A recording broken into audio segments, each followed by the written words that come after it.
Bismillah and Alhamdulillah wahdahu la sharika lahu wa ashhadu an la ilaha illallah wahdahu la sharika lah wa ashhadu anna Muhammadan abduhu wa rasuluh. Amma ba'd. I want to go over the hadith that we mentioned today earlier because of some of the benefits, many benefits in the hadith. The one that was used that's collected by Imam al-Bukhari and Imam Muslim.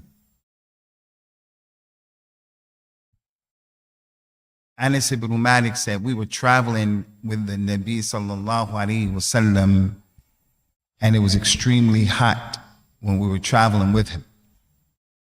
He says some of us were fasting and some of us were not fasting. He said during the trip, some people had their hands over their eyes trying to protect themselves from the severity of the sun, and others had over them pieces of material, qumash, like different types of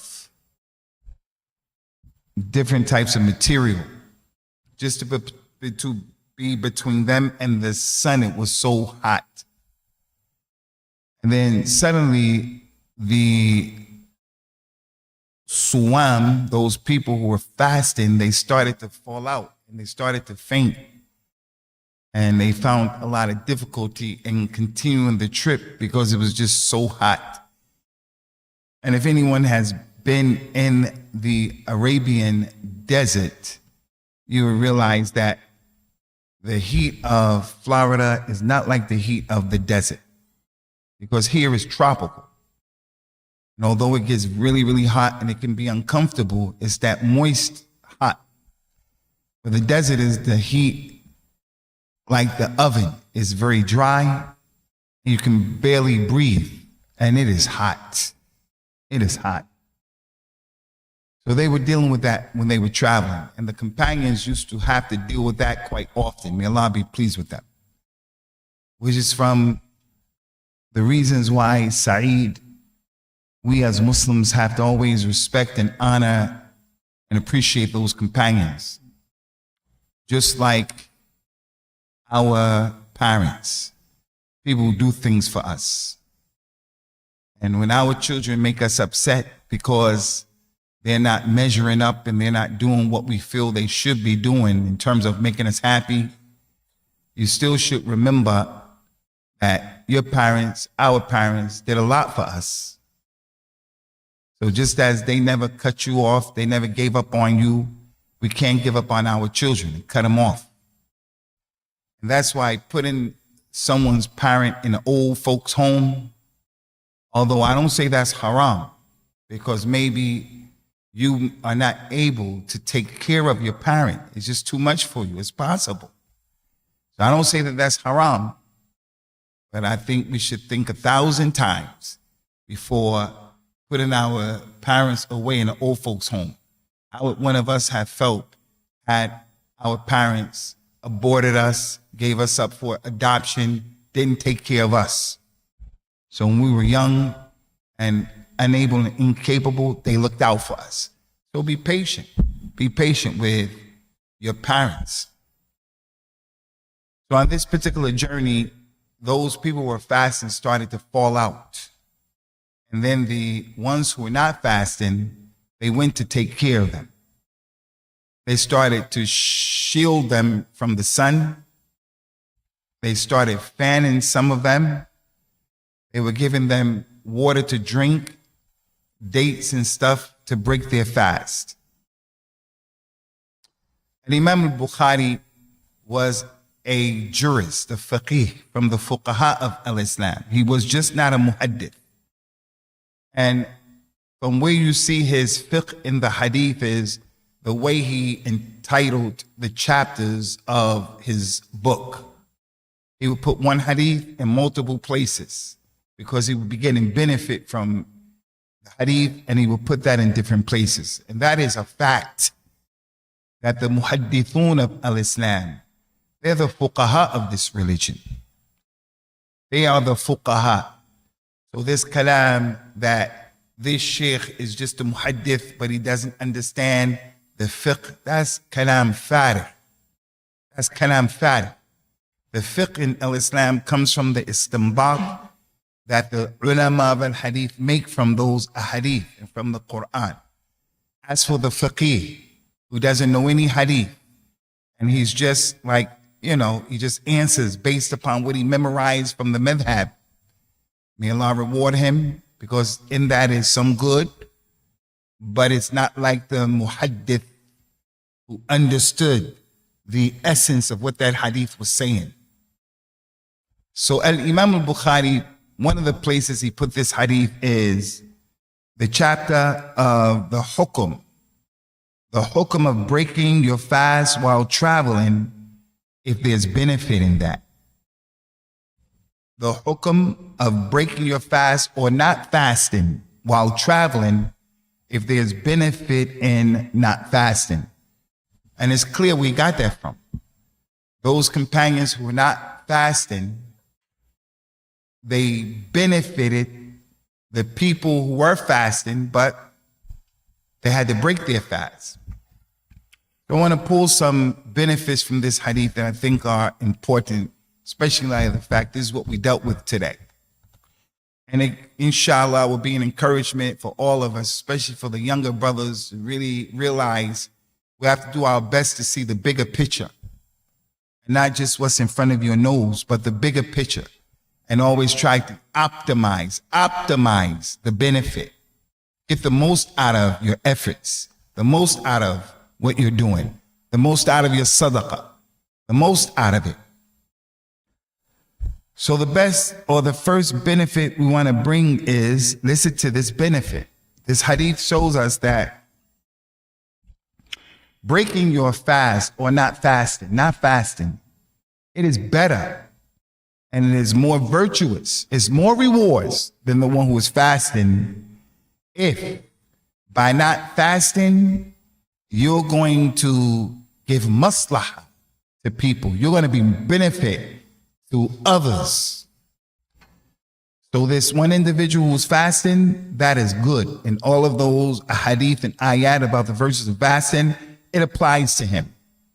But it applies to him alone. Whoever fasts one day fi sabilillah, he fasts, Allah will remove his face from the hellfire 70 seasons. 70. That's for him alone. As he's fasting, he feels closer to Allah. So he's watching what he says. When he prays, he's concentrated.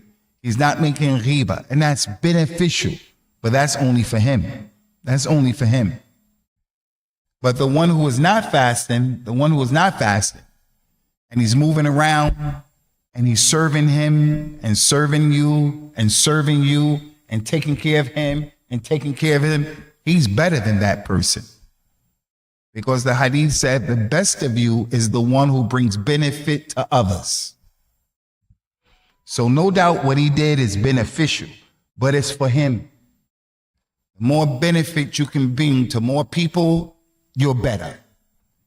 So the one who is married and he has sons and daughters and a wife, he's better than the one who is not married. Although the one who's not married is praying a lot, he's fasting a lot, but the one who's married, he's working.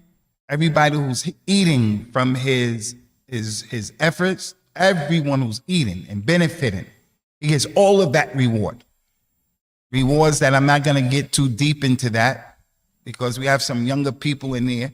There are rewards that he gets from just enjoying himself, from his shahwa, istimta'. And the one who's not married doesn't get any of that. And both of them is good. And that's the meaning of the hadith. The believer who is strong is better and more beloved to Allah than the believer who is weak. And in both of them is good. The one who's fasting is good. But that one who's doing more, he's showing that his strength is more than his strength, because he's bringing benefit to multiple people. That's the first benefit. Second benefit, before going to that, I want to mention this to you. The Prophet was traveling, sallallahu alaihi wasallam, with his companions, and they were fasting, some of them. And he was going for jihad.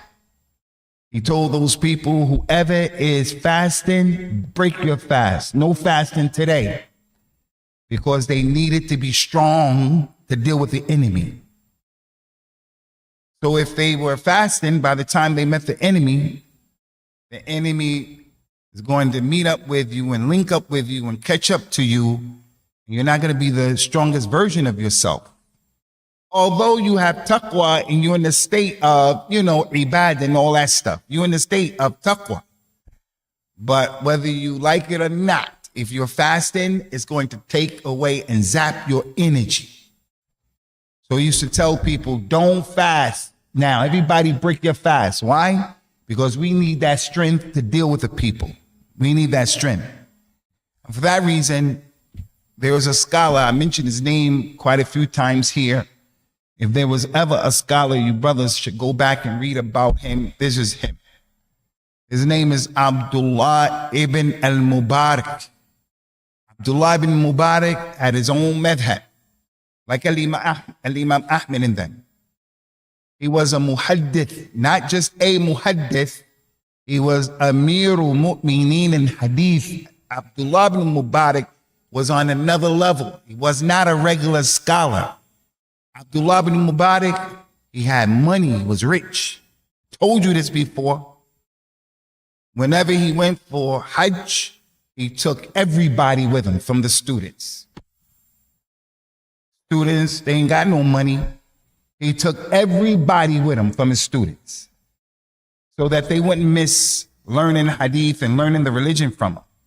When he got to Mecca and they did Umrah and Hajj with that Sheikh, Rahmatullah alayhi, after they did everything and they met other scholars and met other people, it was time to come back, he gave everybody money, buy some gifts for your mothers and fathers.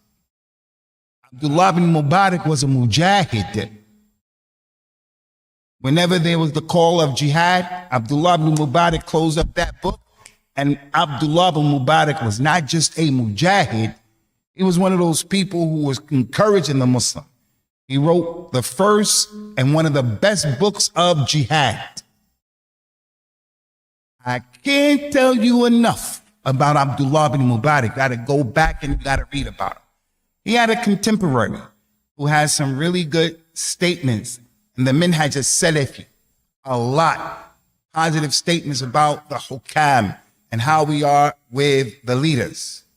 His name was Fudail ibn Iyad. Fudail ibn Iyad was a tremendous scholar, Abu Ali. He said, if I had a dua that I knew Allah was going to accept, I would make that dua for the leaders of the Muslims. Again, this whole concept. I would make dua. If I had a dua, I wouldn't ask Allah, oh Allah, help me to get married to 4 righteous women. And I have 10 babies from each one of them. And give me $1 billion. He said, if I had a dua that was mustajab, I would make my dua for the leader to be upright and virtuous. Because if he's like that, everybody's going to benefit. Everybody. As for Allah, bless me with 4 wives, give me 10 sons from each one of them. And that's nice, but it's just you.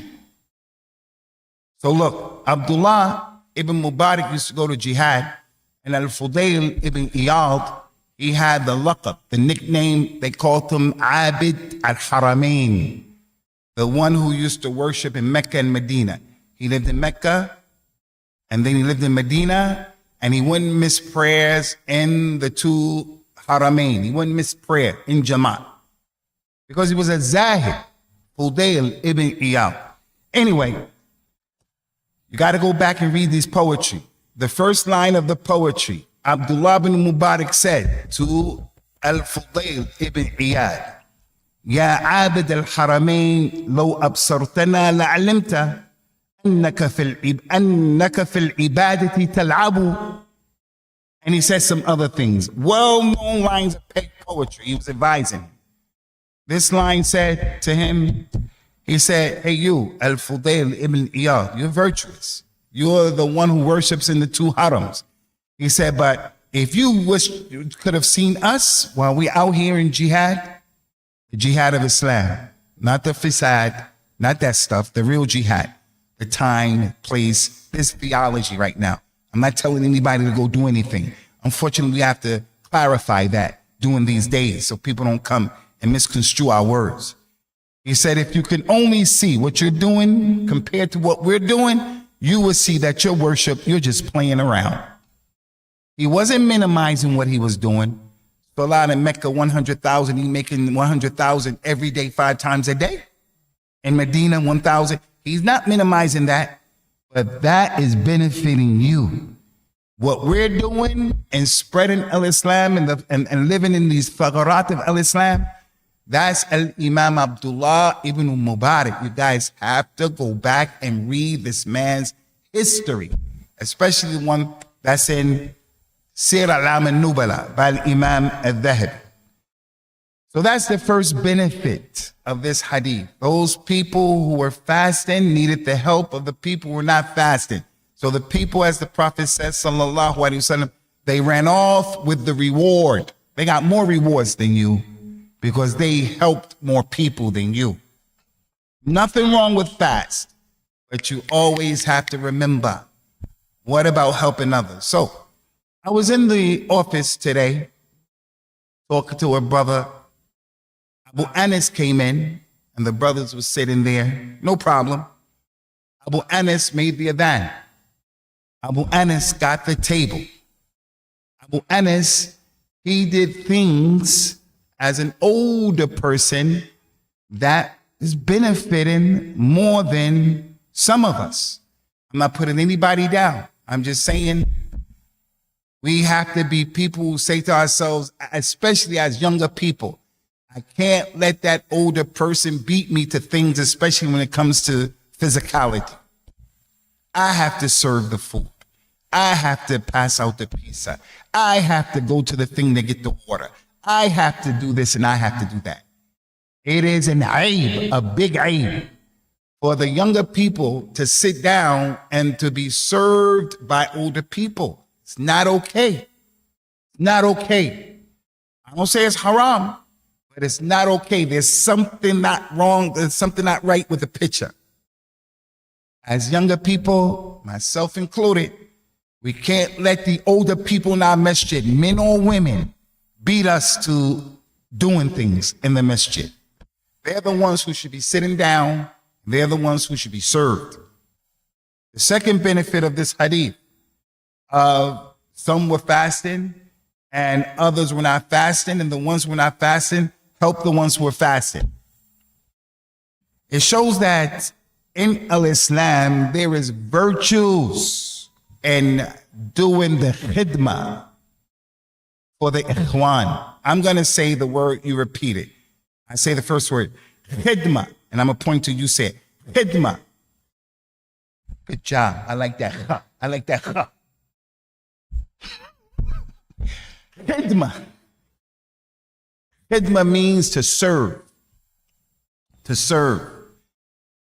As a son, I have to serve my mother. I have to go and get this for my mother. I have to go get this for my father. I have to get this for people who are around me. Khidmah means to serve. Like in Ramadan. That kitchen right there is the place, it's the mahal of the awliya of Allah, inshallah. It's the place of the people who are getting the rewards. That kitchen right there. The people who are putting that stuff on the plate, the people who are cleaning up that kitchen, the people who are cleaning up this toilet and these bathrooms, akramakumullah, taking care of this masjid. This hadith goes to show the importance of serving the community, the brothers. There's this word in Islam, in Arabic, it's called ar-rajula. Ar-rajula is like to be a man. It's bravery, it's chivalry, it's all of that. From ar-rajula is to fast. A man fasts. Little kids they don't fast. A man fasts. But ar-rajula, the real rajula, is while you are traveling and you're hanging out with the people, that you are the one who tries to help to take care of people. It's a dirty job, but somebody got to do it. It's a dirty job.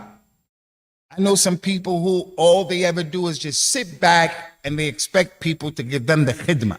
They never do any khidmah for anybody. And I remember as a new Muslim with Jamaat Tabligh, they used to put emphasis on this. And they used to encourage the people, do the khidmah, do the khidmah. And you would see them trying to do that. And those people didn't have any knowledge. And that's why I don't accept, I say that, like a Sheikh ibn Uthaymeen said, all of these jama'ats, they have something good in them. Even the Rafida, loving Ahlul Bayt is good.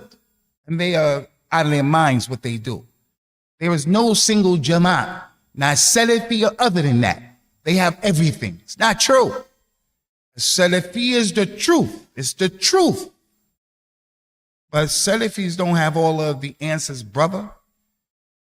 You'll have this group over here doing something better, like memorizing the Quran in Darul Ulum.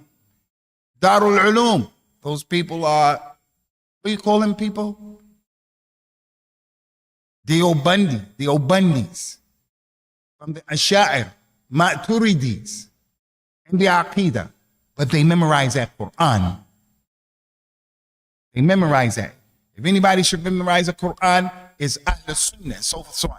So don't be like some of our brothers. I'm Salafi and therefore that's not true. That's not true. A Salafi is the truth. It is pure Islam. But Salafis as a group and as individuals, that's what Sheikh ibn Uthaymeen had mentioned. He said all of these groups have some good from al-Islam.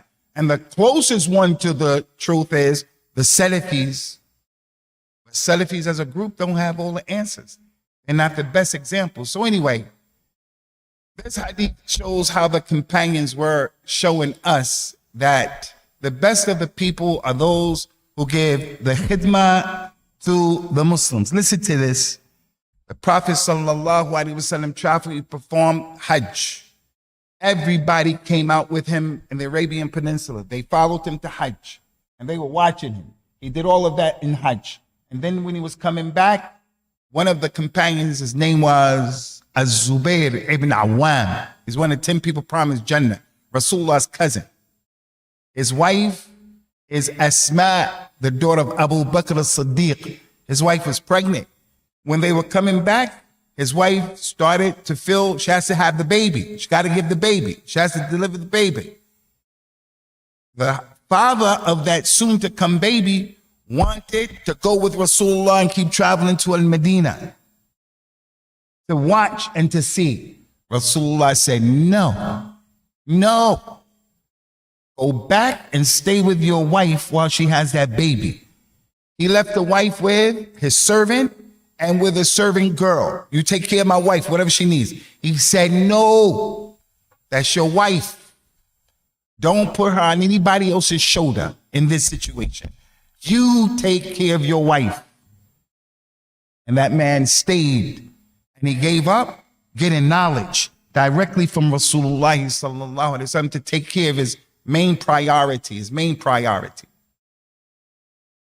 Another example of that is the fact that when we look at the companions, we find a lot of examples of the companions are always trying to look, where can I get the majority of the benefit of this particular thing that I'm trying to do?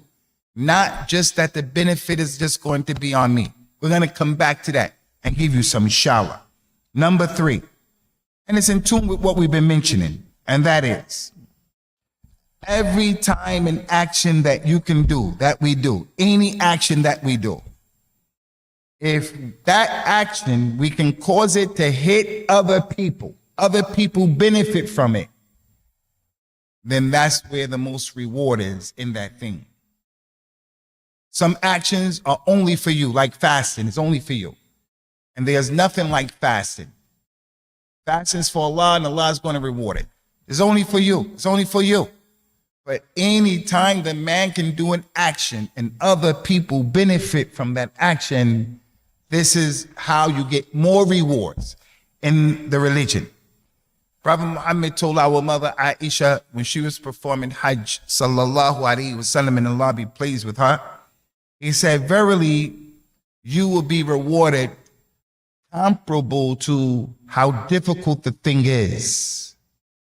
Again, your reward is going to be comparable to how difficult the thing was to be done.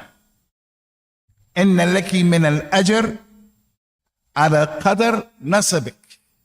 You will get the reward according to how difficult it was. Meaning what? As long as you don't make it difficult, it in and of itself is difficult. For an example, you're fasting and it's 20 hours in a day. So when we fast in Europe and in America, in Greenland, in Alaska, you fast 18 hours sometimes. 18 hours. That fast is not like the fast of a person who's fasting 9 or 10 hours. It doesn't have anything to do with it being 18 hours. So that fast is going to be more rewarding for him because it's more difficult. Fasting in Somalia, Ethiopia, Eritrea, Sudan, and the Gambia, in that heat is more rewarding than fasting in this weather that we had today in Florida. By the way, this weather is really beautiful right now. I thought this winter was gone. This weather today this is the perfect weather. This weather today is the best weather in Florida, right here. So the one who is really, really hot in the Arab lands or in Africa, wherever, their fast is going to get more reward. They're going to get more reward because you get the reward comparable to how difficult the thing is as long as you don't make it difficult. Now, if you make it difficult for yourself, that's a different story. This masjid is only 3 minutes away from your house, but you choose to walk to a masjid that's 15, 20, 30 minutes away. No, you're putting that on yourself. You're doing that. Nobody told you to do that. Make it easy for yourself. Make it easy for yourself. But the one who has to leave his house and he has to go a far distance, 15, 20 minutes away. Some of you live 10 minutes away, 15 minutes away. The one who's coming from 15 minutes, 20 minutes away to pray in this masjid, compared to the one that's coming 3 minutes away from this masjid, he's going to get more reward because it's not he's not making it difficult. So we have to always remember that. You want the reward? The tougher the thing is, the more reward you get, provided you didn't create the toughness. It's just something you have to deal with. Now, there are times when doing something that's a little bit is better than doing something that's a lot. So don't think that all the time when something is difficult, all the time when you do a lot, don't think like that. Just to give you a few examples very, very quickly. When is it better to do something that's a little bit? When is it better? It's more reward than doing something that's a lot. You get more reward. For an example,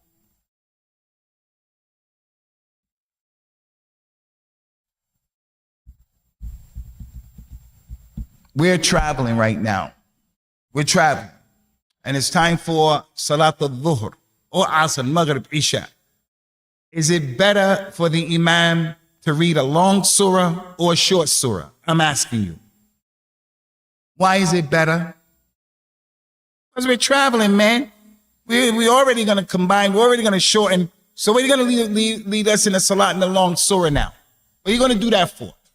You're defeating the purpose. That Imam is defeating the purpose of why we have these concessions. So in this case, doing something small and short is better than doing something long. And this is where the fiqh of al-Islam comes in. Understanding the religion. I want to do something. I read that hadith, I read that ayah, and it inspires me. And I'm just going to do it in any way that I want to do it? No. I can't just do it any way I want to do it. Got to do it the right way. You have to do it the right way. Because if you don't do it the right way, you're going to be a problem. Like we mentioned earlier today. Everybody here has a religious responsibility not to be heavy on the shoulders of the community unnecessarily. Now, if something happens to someone and they need our help, we're all collectively going to be there to help. But that person cannot create a situation and then come and put it on us and expect us. And the religion says, you guys have to help me. No, brother. That decision you made is not an intelligent decision. It's a bad decision. Another example of doing a little bit, and it's better to do a little bit, is the fact that if a person prayed in the Jumu'ah, like today we pray Salat al-Isha in the Jumu'ah, the Salat of Jumu'ah is better than the Salat by yourself. How many times? 27. So praying in this Jumu'ah today, in this Jumu'ah, it's just one prayer. It's better than praying by yourself 27 times. It's just one prayer. But it's better than praying 27 times because of legislation. That's what it says. That's what the legislation of Al-Islam is. They asked the Prophet sallallahu alaihi wasallam, Ya Rasulullah, what is the best deed? What is the best deed? He told them, sallallahu alaihi wasallam, out of all of the deeds, what are the best deeds that I can do? He said, adwamuha when qalla, that you do something consistently, even if it's a little bit. But you always do it. You do it consistently, even if it's a little bit. You didn't do a lot. You didn't do a lot. So that's where the legislation of Islam, it comes in and it tells us, hey, what we have to do is memorizing is important, reading is important, but how to apply these ayat and these ahadith are paramount, and that's what they're all about. How do we apply it? How do we apply what's being said, what's been revealed, and not just coming up with our own understanding? Al-ikhlas and a good niyat is not enough to make something correct. You can have ikhlas, sincerity, total, extreme, complete sincerity. But the way that one of us goes about trying to do that particular thing is something that is not legislated. And as a result of that, it's tough on him, it's tough on the other people, and it's tough on the people who may be left behind. And not only that, it can be tough on people who are to come, who have nothing to do with the situation. But a decision will be made, or a decision can be made, where someone who has nothing to do with it, we're here, so we're going to deal with it. The person came, he got to deal with it. The person's connected to that, they got to deal with it. What about someone who we don't even know yet? They'll show their face later, and it's said to them, no, because the way we went about doing a particular thing. I don't mean to stab anybody in the back or the front or to put anybody down. I'm just encouraging everybody here. We got to fall back and we got to think to ourselves. We got to look at the situation and say, how can I get the most rewards in the month of Ramadan? If I don't cook them food and I don't put my name on that list, no problem. I don't know how to cook. You don't have to cook, but be the person who's going to clean up that plate, clean up that stuff. Be the person who's going to take the garbage out and throw it in the bin. Be the person who's going to do this, and there's always something to do. Always. And that's what this Ramadan, inshallah, is what we want to create, that type of atmosphere. Not the atmosphere where it's just always the same people doing the same thing year after year, day after day. But being the best version of who we can be. Okay, Akhwani, if you brothers have any questions, inshallah, you can ask your questions now.